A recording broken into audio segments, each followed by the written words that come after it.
hawakuwa ni wenye kuchukiana. La yatabaghaduna wala yatahasaduna. Masahaba hawakuwa ni wenye kuchukiana wala ni wenye kuhusudiana, pamoja na ikhtilafu zao. Ndio wanazuoni wakasema ikhtilafu ulama rahmatun li umma.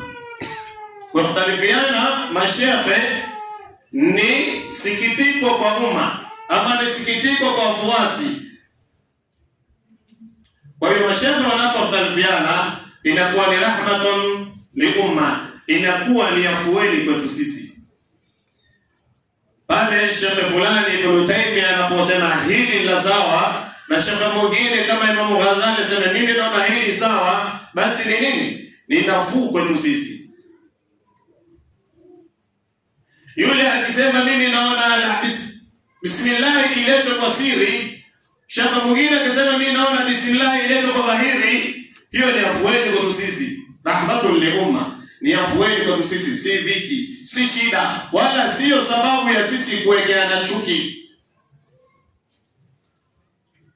Isiwe ndio sababu, bali iwe ndio daraja kuvuka hiyo kutalifiana kwao.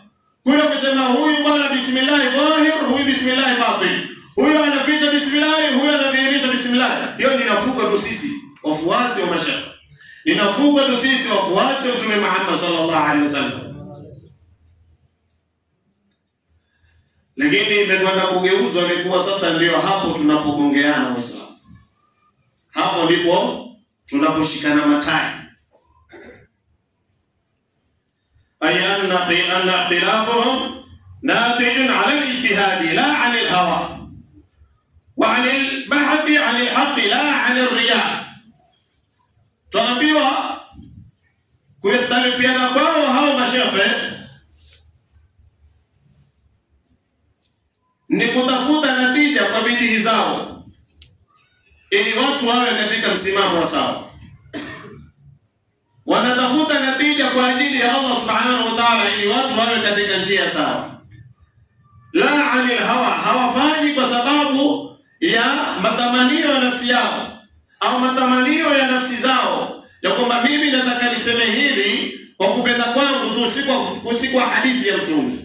Nataka niseme hili ili watu wanifuate.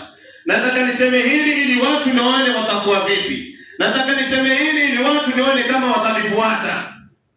Hawa nafsi.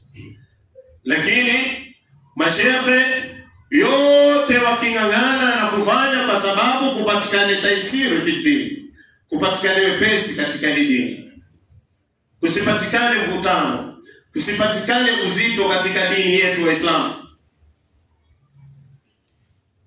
kusipatikane uzito katika hii dini yetu ya Kiislamu. Ndio akasema Imam al-Bukhari rahimahullah ta'ala katika ikhtilaf, asema al-ikhtilaf la yufsidu mahabbata.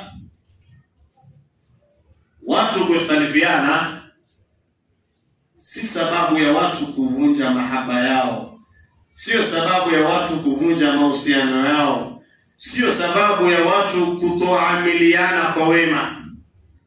Al-ikhtilafu la yufsidu al-mahabbata baina as-sadiqina.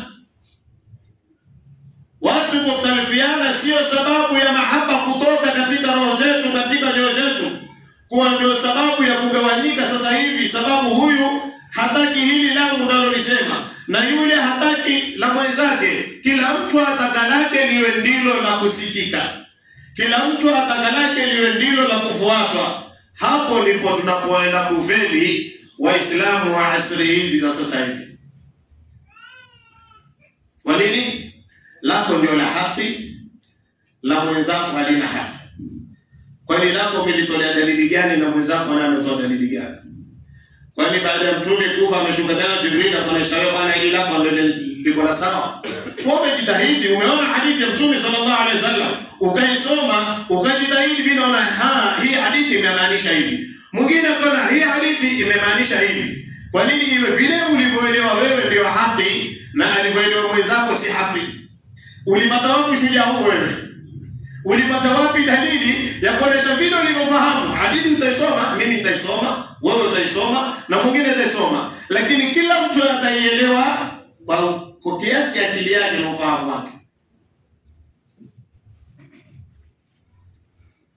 Ndio maana wale wanafunzi wanaosoma elimu wanasisitiza sana hii dua, Rabbana zidna ilman warzuqna fahma. Waweza kuwa na elimu nyingi sana lakini huna ufahamu katika elimu yako. Wewe umesoma Kenya ukamaliza masomo, ukaenda Saudia ukamaliza masomo, ukaenda Misri ukamaliza, ukaja una elimu umesoma, lakini Mwenyezi Mungu amekunyima ufahamu, umefeli. Elimu yako itakusaidia. Rabbi zidna ilman warzuqna fahma. Kila siku tunatakikana tumuombe Mwenyezi Mungu ufahamu katika kile tunachokisoma. Kwa hiyo ikhtilafu ilianzia kuanzia wakati wa masahaba. Wakati Mtume sallallahu alaihi wasallam walipotoka katika ghazwa Badri, kama sikosei, vita vya Badri, Mtume sallallahu alaihi wasallam aliwaambia masahaba, la tusalliyanna al-asra illa fi baiti bani Quraiza. Awaambia masahaba zake, hii ni swala ya alasiri leo nataka muiswalie katika nyumba ya bani Quraiza. Kisema hapo pengine adhuhuri ishaswaliwa. Sasa Mtume sallallahu alaihi wasallam amwambia masahaba, yeye ndiye amiri mkuu wa jeshi, awaambia nataka kila mtu leo alasiri mpate bani Quraiza. Mfano hapa tuseme jamaa baada ya juma leo tutaka alasiri tupate na manga. Alasiri ndaka kila mmoja alasiri swali wapi? Na manga. Unawezekana usala alasiri na manga kwa kutoka hapa sana. Huwezi fikia alasiri na manga. Lakini masahaba walipoambiwa nataka alasiri ya leo mtaswalie katika bani Quraiza, masahaba wakatoka haraka. Kwa bahati nzuri ama mbaya alasiri ikawaingilia katikati ya njia. Basi hapo masahaba kaungana, wengine bwana alasiri imeingia, tuswalini. Wengine wakasema kumbukeni neno la Mtume sallallahu alaihi wasallam, Mtume amesema alasiri iswaliwe kwa bani Quraiza.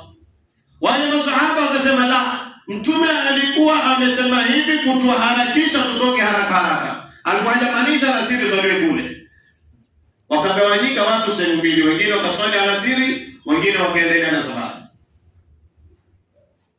Wakafika kule, walipofika wale ambao hawajaswali asiri wakaswali alasiri hapo. Kwa hiyo kuna watu grupu mbili sasa, watu wanaoswali alasiri njiani, kisha kuna watu wanaoswali alasiri pale Mtume alipobalenga. Kidogo Mtume sallallahu alaihi wasallam ameingia. Masahaba ndio wale, kunapotokea mgawanyiko kwa Mtume lazima nipeleke bwana hapa kuna hivi. Waendaje? Mtume sallallahu alaihi wasallam akamwambia nyote mko sawa. Mtume kusema wale swali njiani ndio wako sawa. Mimi nilikuwa nawaharakisha tu, na hiyo ndio ilikuwa makusudio ya Mtume. Lakini hakuambia, mbona hakusema hawa ni wako sawa? Kwa sababu nyinyi mmefika bani Quraiza tayari asili ishatoka. Bwana Mtume amesema hivyo. Alisema wanaoswali njiani wako sawa, walioswali pale niliposema wako sawa. Haya ni mafundisho Mtume sallallahu alaihi wasallam aliwapatia masahaba zake. Na sisi kizazi kipya cha sasa tunataka tufuate hiyo njia ambayo kwamba Mtume sallallahu alaihi wasallam aliwafundisha masahaba zake. Si kwamba lile uliloshika wewe ndio la haki, aliyoshika mwenzako halina haki. Jibril alikushukia. Jibril hajakushukia.